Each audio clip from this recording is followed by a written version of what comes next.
प्याले को अपने माथे से लगा के रोने लगी। बेटा तूने पी लिया? हाँ माँ। क्यों पिया? माता वो प्याला तो बहुत मीठा था।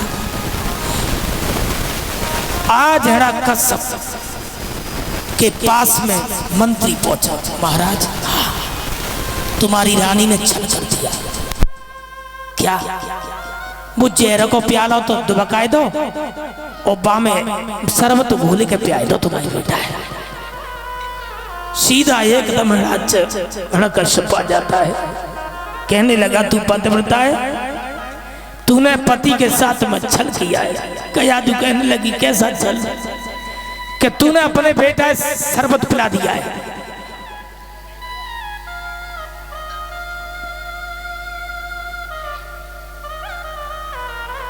आज मैया रोने लगी। जवाब दो, तुम हम पे ये दोष अर्पण कर रहे हो। कौन कहता है हमने शरबत पिलाया? जवाब दिया मेरा मंत्री कह रहा है। जवाब दो। तो जब प्याले में तू बूंद बच गया, जब मंत्री प्याग देख लो। मंत्री को जो नाव आओ, मंत्री सूखो।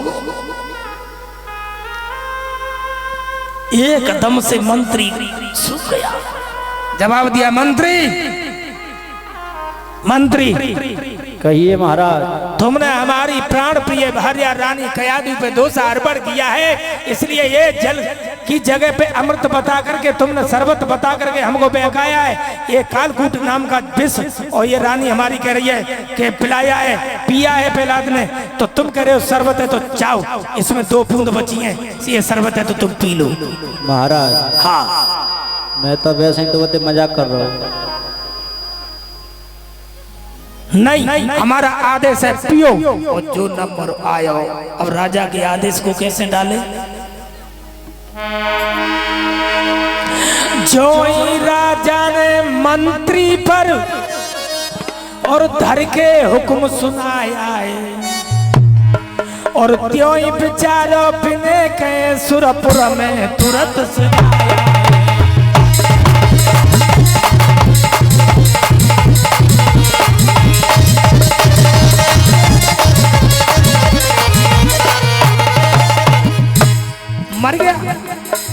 मर गया। धोखे में बजरिया लुट गई है, धोखे में लुट गई। ना समझ सके रछपाल महिपाल, धोखे में बजरिया लुट गई है।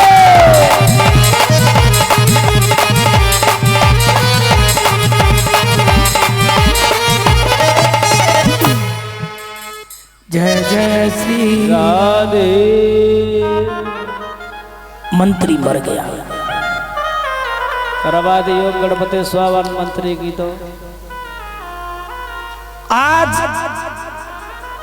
हिरण्याकश्यप ने अपनी बहन को बुलाया है, जिसका नाम है सिंगिका। प्रहलाद की बुआ कहने लगी भैया हम अपने भतीजे को तुम मारो में ना सिखा सके, हम प्रेम से सिखा देंगे। बात क्या है? जवाब दिया वो मरता नहीं है, मेरे दुश्मन का नाम लेता है, तू उसे जला के राख कर दे। तेरे पे एक शीतला चीर है और इस शीतला चीर को तू ओढ़ लेती है, तेरे में अग्नि नहीं प्रकट होती है, लगती नहीं है। और तू प्रहलाद को लेकर के और जलती हुई अग्नि में बैठ जा।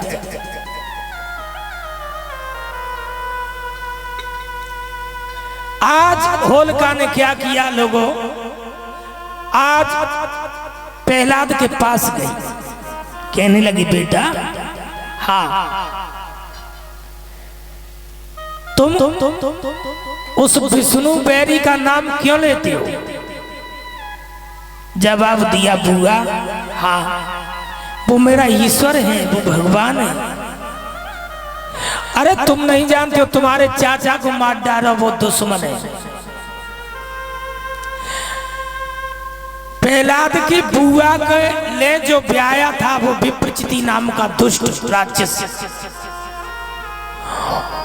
उसका वध किया था प्रहलाद के बाप ने, जिसका नाम है हिरण्यकश्यप। इसने अपने बहनोई को मार डालो। उस दिन की ये बुआ बदलो लेवे के लिए ये डोल रही थी कि कोई ऐसा मौका हो तो मैं जाके वंश का नाश कर दूं। अब इसे मौका मिल गया। प्रहलाद तेरे चाचा को मार डालो इसलिए तू नाम मत ले। तो प्रहलाद कहने लगे, हो बुआ, भगवान को दुश्मन कह दियो, जाने चाचा संघारो है, और बाप को दुश्मन ना कह रही, जाने पिया तुम्हारो मारो है। ईश्वर को दुश्मन कहती हो, भगवान को, लेकिन पिता को दुश्मन नहीं बता रही हो, जिसने तुम्हारे पति को मार डालो। सोई गुस्सा गई, तड़ाम सीधे प्रहलाद में तमाचा दिया। तू जवान लड़ाता है, और खींच करके गांव से बाहर आ गई, लकड़ों का ढेर लग गया। जलती हुई ज्वाला में आज बैठ गई और कहा, लकड़ धर के लगा दो, अग्नि प्रवेश कर दो। चीर को ओढ़ करके भगवान ने सोचा कि मेरे भक्त को सता रही है। भगवान ने आज आदेश दिया किसको? वायु, पवन देव को जाओ, इसके शीतला चीर को खींच के मेरे भक्त को पहरा दो। पवन देव ने शीतला चीर झींट करके उसे खींच के और प्रहलाद के ऊपर लपेट दिया। और आज होलिका वो चल करके राख हो गई और भक्त प्रहलाद बच गए। राक्षस ईंट पत्थर फेंक रहे हैं, कीच फेंक रहे हैं, कपड़े फाड़ रहे हैं, और देवता गुलाल पुष्पों की वर्षा कर रहे हैं। आज प्रहलाद को देखो, पर्वत से ढकेलो, बच गए प्रहलाद। समुद्र में फेंक दिया, प्रहलाद बच गए, मरे नहीं। वह रे प्रहलाद, कितना कष्ट सहा। आहारे प्रहलाद, 5 वर्ष का बालक, नाम नहीं छोड़ता है। सांपों में फेंक दिया, सांप उस पर प्रहार नहीं करते हैं। भगवान की बड़ी विलक्षण कृपा है प्रहलाद के ऊपर।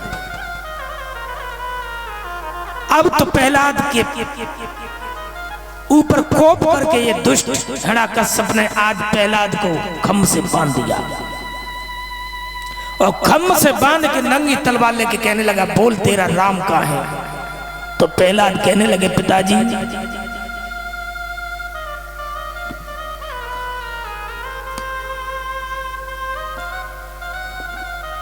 राम मेरा सर्वव्यापी है, सब जगह, हम में है, तुम में है, घर के आंगन में, दीवार में है, और पिताजी इस खम्भे में भी है। कहने लगा, इस खम्मा भी है? हाँ, लोहे का खम्मा गर्म करके, और प्रहलाद को आज का इस खम्मा में तो जेठ भर गए। प्रहलाद टकटकी लगा के देख रहे, उस पे लाल लाल खम्भे पे चेटी ऊपर से नीचे, और भाग रही है, दौड़ रही है। प्रहलाद कहने लगे, जब चेटी ना चल रही तो मेरा क्या बिगड़ सकता है? हाय राम कह के जेठ भर ली, सोई प्रहलाद को खम्भे से बांध दिया है, और तलवार लेके कहा, बोल कहाँ है तेरा राम? जवाब दिया, इस खम्भे में। सो धर के खम्भे समेत प्रहलाद को काटना चाहा। भगवान नरसिंह भगवान उस खम्भा को फाड़ कर निकले आए। बोलो नरसिंह भगवान की।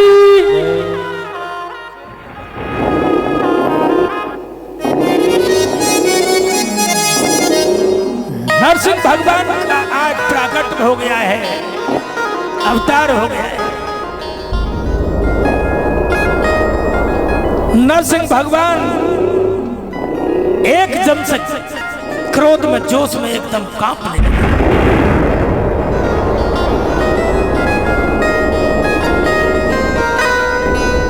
पूरा शरीर नरका है, और सिंह का मुखमंडल है, हाथ नाखून है बड़े बड़े, दहाड़ दे रही है।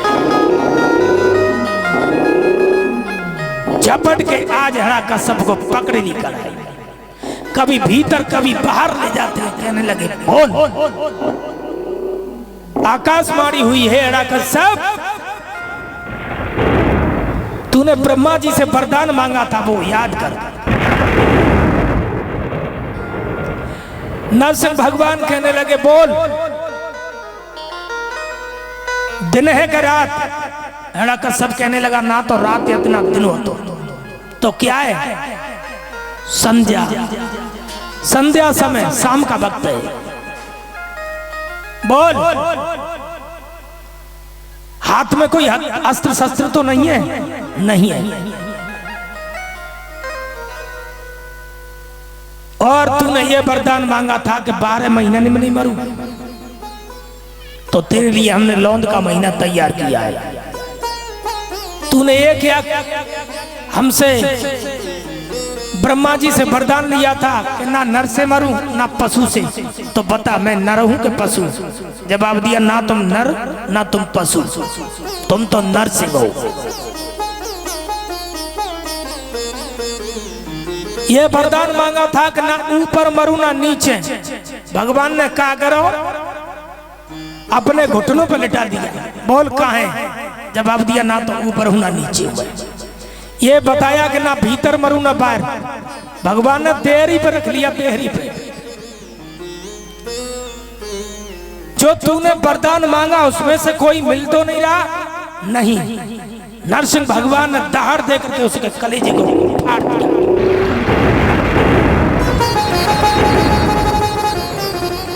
अन्य राक्षसों को वध कर दिया है भगवान नरसिंह।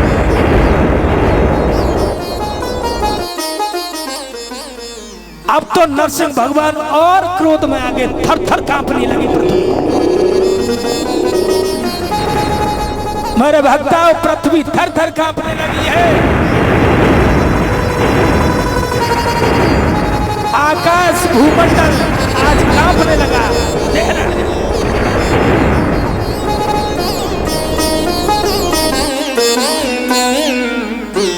पहला 5 वर्ष के खड़े खड़े रोने लगे।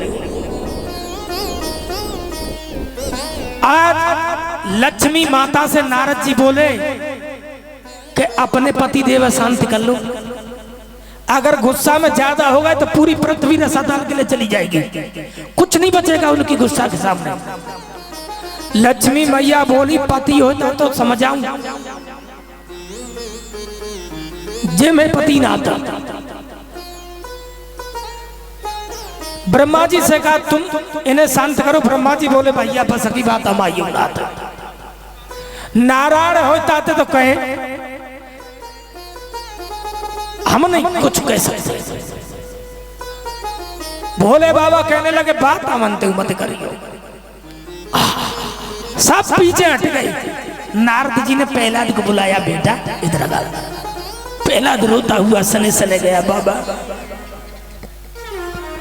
ये भगवान नरसिंह हैं, इनको शांत तुम ही कर सकते हो, तीनों लोगों में कोई नहीं कर सकता। ये रूप अद्भुत है, ये अपने भक्त से ही खुश होता है। ये रूप किसी की नहीं सुनता, जो आएगा उसे सामने फाड़ देंगे। यक्ष गंधर्व सब कांपने लगे, देवता कोई ढंग नहीं जाता है।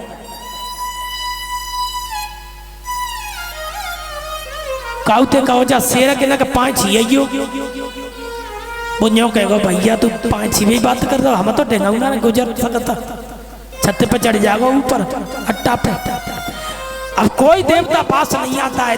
आज पहला रोते रोते पहुंचे पिताजी। जो पिता शब्द निकला प्रहलाद को, नरसिंह भगवान ने क्या किया, आज हिरण्यकश्यप को यूं करके फेंका, बहुत कई योजन दूर फेंक दिया और झपट के एक खून से रक्त से हाथ सने हुए और अपने प्रहलाद को जेठ में भर के आज जीव गालों पर लगाने लगे। आज प्रहलाद के गालों पे जीव से चाटने लगे। इतना प्यार, इतना दुलार, और हाथ लेकर के प्रहलाद के मस्तक पे और सीधा तिलक खींच लिया। प्रहलाद तू आज से आकर आ जाए।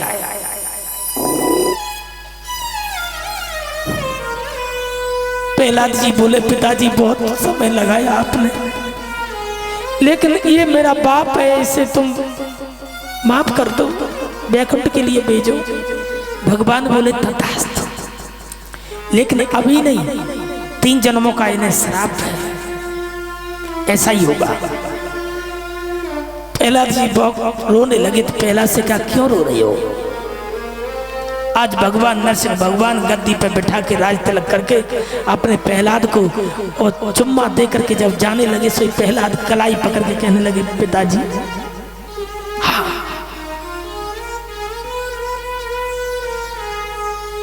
ओ बाबुल आपके नाम में हम तो बहुत सताए,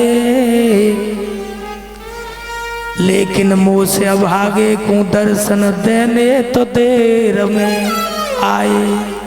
हे पिताजी बहुत देर लगाते। नरसिंह भगवान रोने लगे, क्या मैं अपने भक्तों के लिए कभी देर नहीं लगाता। जैसा होता हूं, जैसे समय पर देखता हूं, लक्ष्मी अगर मेरे पैर दबाती है तो सीधा भाग करके लक्ष्मी को छोड़ के चला आता हूं, और तुमने मुझे दोषारोपण कर दिया कि विलंब लगाती हो। मैं बहुत जल्दी आता हूं। कितनी जल्दी आता हूं सुनो प्रहलाद। क्या बोले नरसिंह भगवान?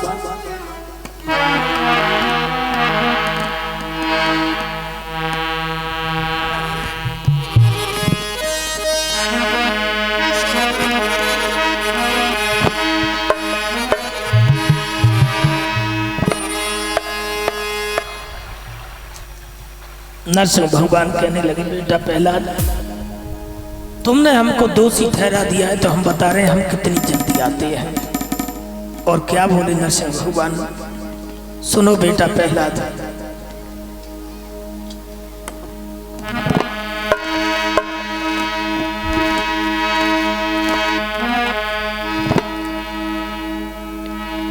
एक जंगल में एक हाथी और मद में है मतवाला। अब हम तुम्हें ये बताने के लिए